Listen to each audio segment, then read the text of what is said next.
Okay, for demonstration purposes, this will do. But keep in mind, you always want to have your bald cap as tight against the skin as possible. We're using hair gel to keep his hair down. You could also use, like I said, Gap Quat. You can, you want to get it really nice and tight, but because we're not doing back of the head, this doesn't matter, which is why they've skipped it. But for your purposes, you want to make sure your edges are really flat and that you stretch and pull and get a lot of this out as much as you can.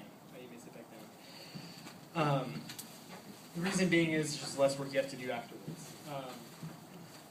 We're going to go ahead and do release cream on his eyebrows. Remember, work it in really well, and then also on his eyelashes. And then, do we have any urethane wedge sponges? No. If we get anybody be able to get us a paper towel or something like that in the bathroom or something? I have one in my bag. I would love you forever. Lady, I don't know. These guys are awesome. By the way, I'm gonna help them and let them introduce themselves since I've been a big hog and been talking this whole time. So 2 seconds.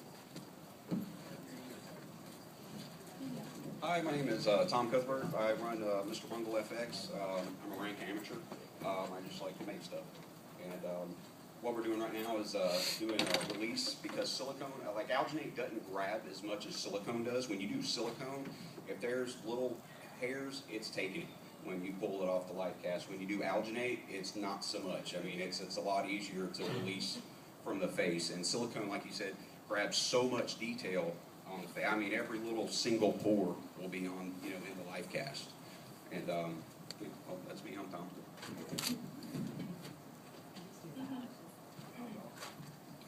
Hey everybody, I'm Red. I am co-founder of Sixth Sense Productions.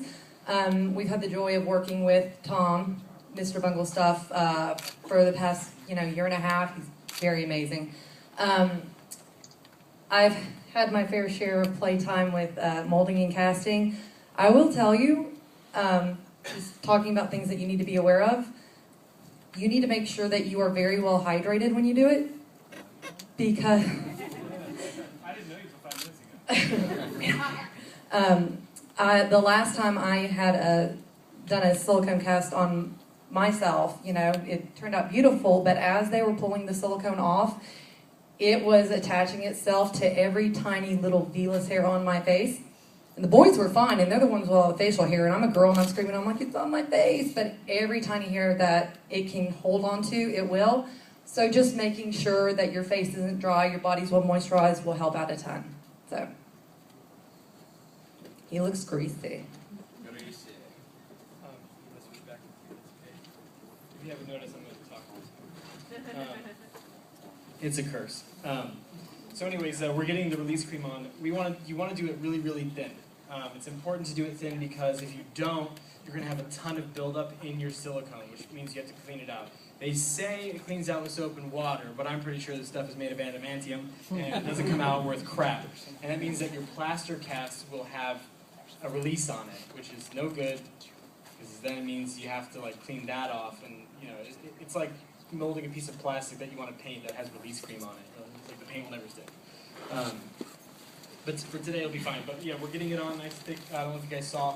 I'm massaging circles around the eyes, getting silicone all over the face really lightly. I normally use urethane wedge sponges. Oh man, what else? Also, make sure you get it on the bald cap. It is difficult to get on the bald cap if you don't glue properly. So you can use the urethane wedge sponge to rip off like half of it and just kind of chunk it up and just dab it on.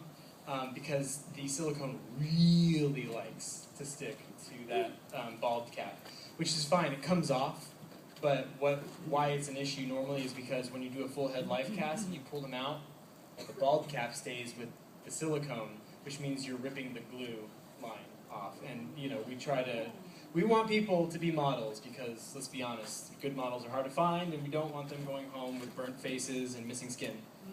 Got a question about the live cast, the bald cap. Yes. Do you need a bald cap if you're bald? You do not need a bald cap if you are bald. In fact, if you are bald, you are way better. Sorry, all you people with hair. So, there was a hand up over here as well. Maybe it was him. No. Seemed kind of obvious, but I thought I'd ask.